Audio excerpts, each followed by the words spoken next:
প্রিয় সপ্তম শ্রেণীর সকল ছাত্রছাত্রী, আশা করি তোমরা সবাই খুব ভালো আছো।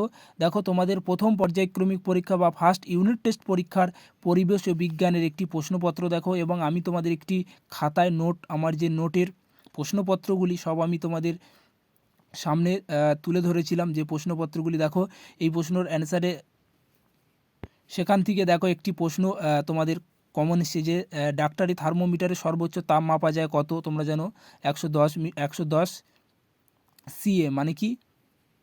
মানে হচ্ছে সেলসিয়াস, ঠিক আছে। তারপরে 2-এর দাগেরটি দেখো, এগুলি সব আমি তোমাদের খাতায় নোট হিসেবে সাজেশানে দিয়ে দিয়েছিলাম, একটু দেখে নাও প্রশ্নপত্রগুলি, একটু খুব ভালোভাবে দেখো।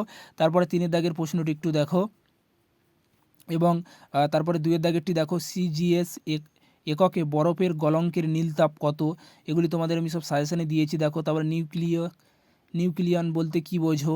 এবং চোখের নিচে ও নখ ফ্যাকাশে হয়ে যাওয়ার এর জন্য কোন ভিটামিন দায়ী? তারপরে 3-এর দাগের প্রশ্নপত্রগুলি একটু দেখে নাও।